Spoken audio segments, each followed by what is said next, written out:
Yeah, I'm going to discuss some of my research around improvisation. Daniel Barnbaum, when he was giving his Reith lectures for the BBC a few years ago, was asked by Julian Joseph at the end of his lectures what he thought about improvisation. Julian Joseph said, "You haven't mentioned improvisation in your lecture. What do you think of it?" And Barnbaum paused and said, "Improvisation is the highest form of art." Conforming to a belief that an improviser is someone who's at the peak of their powers, has lightning reflexes, can understand everything in the sonic environment and make very quick decisions. A couple of weeks after hearing Barnbaum give this lecture, I was watching Willy Wonka in the Chocolate Factory with my daughters. And there's a scene in the film, the Johnny Depp version, where Augustus Gloop tries to drink the chocolate river. He falls in and he gets sucked out the factory. And as that's happening, the Oompa Loompas sing, "Big fat greedy Augustus Gloop is a big fat nincompoop." And Mike TV asked Willy Wonka, how did the Oompa Loompas know that Augustus Gloop was going to fall in the river? Because they sang a song immediately, and then he was taken out of the factory. And Willy Wonka turns to Mike TV and says, "Improvisation is a parlour trick. Anyone can do it." So here's two conceptions of improvisation. One as a parlour trick, and two as the highest form of art. Both problematical, but possibly both with merit. Not long after I saw the Willy Wonka film with my daughters, I happened to be in a chip shop in Glasgow, and Billy Connolly came into the chip shop. Yes, I met Billy Connolly in a Glaswegian chip shop. And we got talking quite quickly about music, and I'll cut a long story short, but he asked me what instrument did I play, and I said I played the saxophone. And he asked me, "Oh, do you play with Michael Deans?" And I said, "Well, I used to play with Michael Deans, but I play improvised music now, unlistenable music nobody likes." I demurred to him. And so Michael never asked me to play anymore, so I haven't played with Michael for a while. And he looked at me, his eyes sort of lit up, and his hair went back, and he said, "Brilliant!" He says, "That's brilliant!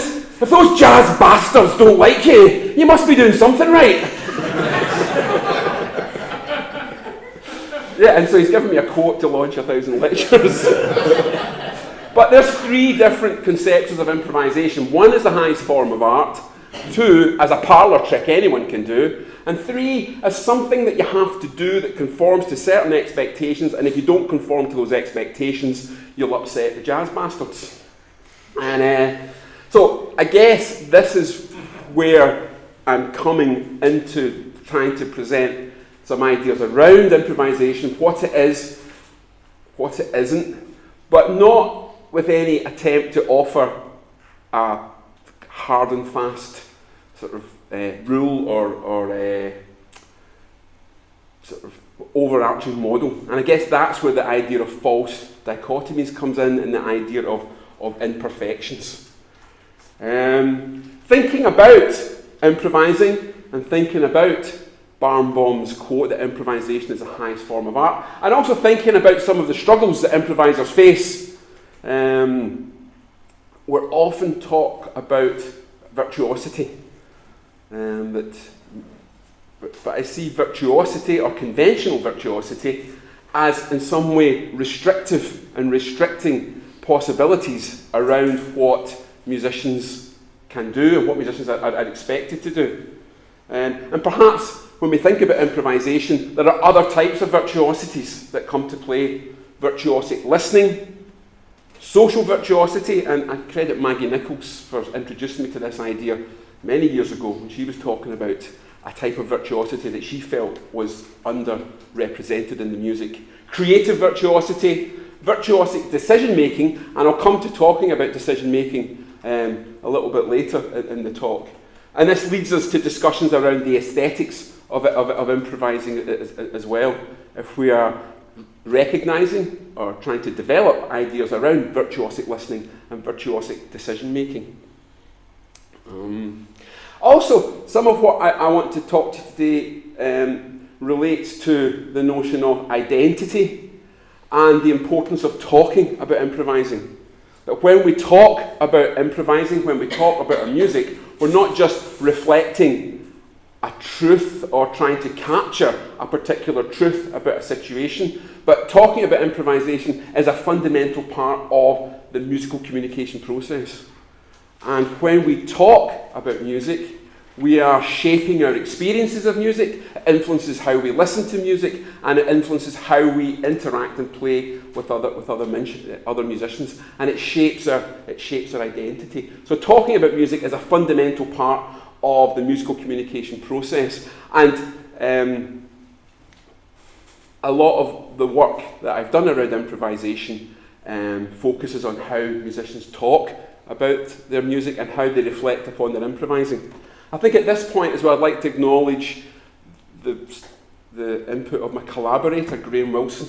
And really nothing that I'm presenting today is my own ideas, at least a collaboration with Graham. He's been part of my work now for over 20 years, and we work on all these ideas together. So really, any presentation I give, Graham's right at the heart of these ideas. But thinking about trying to suggest unique features of improvisation and thinking about psychological approaches to improvisation, is improvising music together a unique psychological process?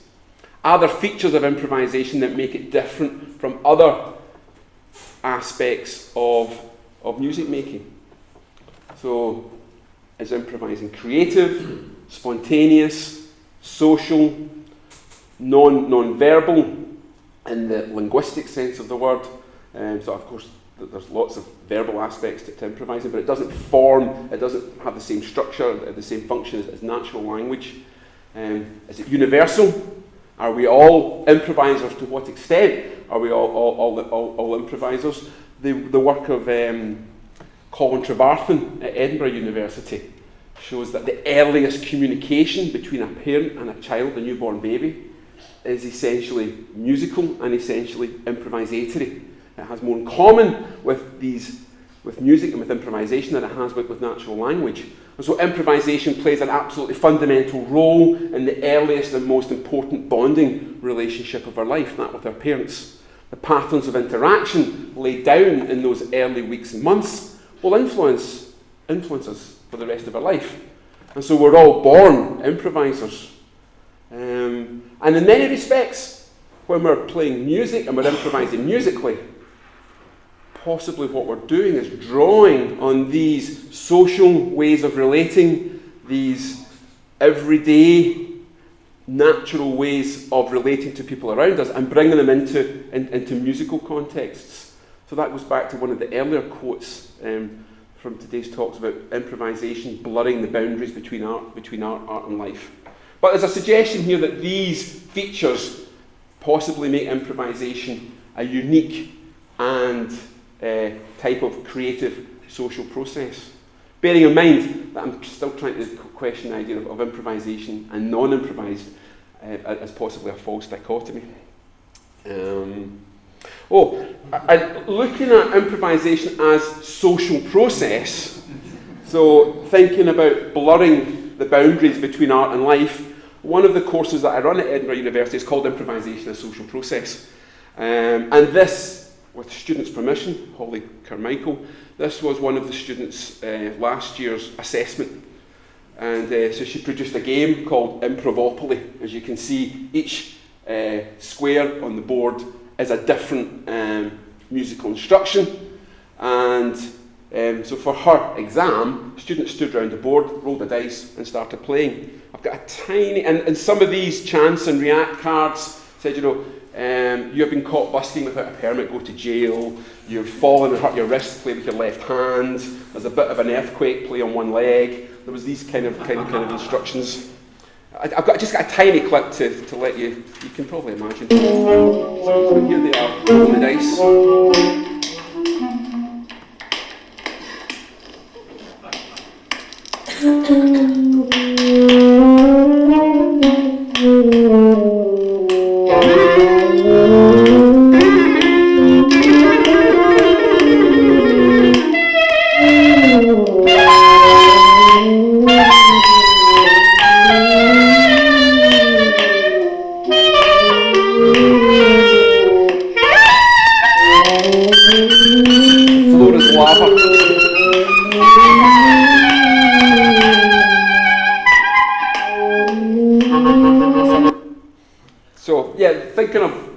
improvisation, the social process, and trying to broaden the scope was one of the focuses of this class.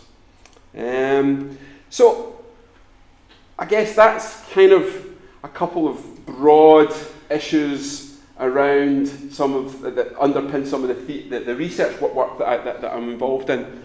One of the strands of my research has been interviewing musicians about their approaches to improvising. And over the past 10 or 15 years, myself and Graham Wilson have interviewed different groups of musicians in different contexts, sometimes focus groups, sometimes interviews. And one of the products of these interviews is we've tried to analyse the themes that reoccur when musicians are talking about improvising. What are the major themes that musicians discuss when they're talking about improvising together, when we interview them individually, and when they listen back to their own improvising? And we're proposing that one of the defining features of improvisation is the decision-making process. And we've developed, humbly, a model for what we're suggesting summarises improvising. And we're also suggesting that this model perhaps works not just in music, but cross-disciplinary. So it's a model for the process of individual choice during group improvisation. So what we're suggesting is that when you're improvising, you work through a series of decisions, and these decisions are what provides impetus for the improvisation. Now, how do we get to this particular point? So we coded all our interviews. We coded into different themes, and when we grouped the themes from the interviews, these were the main themes. So I'll give you some examples of the sort of quotes that we. So for the change or maintain, we saw lots of examples of this type of decision that had to be made. The fact that I just keeping that note there, I know at some point it would both be like, okay, he's going to do something in a minute. You keep that idea going, and the chances are at some point you're going to move away from it. I think it empowers you to be the person who does the next change. If you keep doing the same thing, people know you're probably going to do something quite dramatically different. So we propose that for a lot of time, improvisers are in this change or maintain loop, if you like. And that could be silence. But you're playing something and you're deciding whether you want to maintain what you want to play or whether you want to change it. If you decide to change, then we propose that there's two choices: to initiate a new idea or to respond. So to initiate, I made the decision to fill that gap after the big gesture and kind of set the pace and the mood thereafter. So here, somebody's saying, I'm initiating a new idea. If you choose to respond, then we're suggesting there's three different types of responses that we saw in the musicians' interviews. So an adoption response, certainly at the end, you can hear this sort of squeaky sound that I'm making. That's quite suggested from John's instrument squeaking, but then David's on it really quickly, and so we all just hit the squeakiness. So there's an example of the musicians in the group adopting a particular phrase or sound or gesture that the others are making. It's just building that idea and throwing in a few more textual anomalies in keeping with what the guitar's been doing previously, with the long harmonics and the bop, bop, bop sort of stuff. So there we see a sort of an augmentation. And the final one is contrast, that sort of leaving space for Jane to sit over the top of that with what she's doing, which is nice. She's providing the textures and we're providing the undercurrent of burbling nonsense underneath. So these are three different types of responses. And what we suggest is that these are key decisions that improvisers have to make, and that these decisions work possibly cross-modally as well. And so we were lucky enough to spend a week at the Tate Gallery in Liverpool working with dancers and music therapists, drama therapists and artists, exploring these ideas in a kind of live public exhibit stroke workshop stroke performance sort of context. So each day we would set up different situations where dancers would perhaps come in and work with our model, and then musicians would come in and work with the model, and then we would set up a performance where the musicians were perhaps responding to the dancers, or the dancers were responding to the musicians, and we kind of broke down the model into its constituent parts. So we're currently working at looking at the ways in which these types of decision makings in that model can work in a sort of cross-modal way. Another key feature of the interviews was looking at the repertoires that the musicians used. So repertoires of talk, repertoires are patterns of descriptions that invite particular interpretations of things, people, or events. And I think this theme has come up a couple of times today, talking about the music writing itself, perhaps, when we're improvising. But what we're suggesting is that these repertoires are not necessarily a reflection of the truth of the situation, but the repertoires are important techniques that musicians use when they talk to suggest a particular way of playing. And we found two repertoires in the musicians' talk. Mastery, where improvisation is understood and controlled through mastery of skills and knowledge. So when musicians talk about learning the instrument, being able to play scales or patterns, or knowing what sounds will come out of the instrument when you put your fingers in a certain place, that's a kind of mastery repertoire. And we contrasted that with a mystery repertoire. Improvisation is instinctive, uncontrolled, and arising from magical inspiration. And we saw these two repertoires sometimes separately, sometimes appearing in the same sentence. But we think that these repertoires are very important ways of talking about improvisation. I've got some examples. So a repertoire of mystery, the music's abstract, it's unplanned for, it's something that maybe is more powerful because it can be described, but yet it makes it so deeply. We all have these spine-tingling moments, and it inspires us and gives us energy. It's purely by intuition, isn't it? You know, for me, I think you just react. So these types of quotes are all what we would call a repertoire of mystery, emphasising the soulful, the ineffable, the untouchable, the ununderstandable aspects of improvising. But we also see very strong mastery repertoires in the interviews as well. So repertoire of mastery. It's not that kind of romantic notion that everybody has, there's got to be some sort of effort. Yeah, it doesn't happen magically. It's from a focus group. There's got to be effort, and there's got to be some degree of training. So that's an interaction emphasising the mastery repertoire. But very quickly, there's a mystery repertoire appears. When you're truly improvising and you're playing with this intensity and you don't really care what mistakes just go by, like it doesn't matter because you're playing with intensity and passion. So there's clearly a mystery repertoire. But what happens in this focus group situation is the mystery repertoire gets ironised, improvising a full solo of intense mistakes. And so the mastery repertoire is favoured over the mystery repertoire in this particular interaction. But the key point is that throughout all the interviews and all the focus groups over the 15 years, we see these repertoires emerging time and time again. It seems to be a very important way to talk about improvising. How am I doing for time? You could leave some time for questions. Yeah.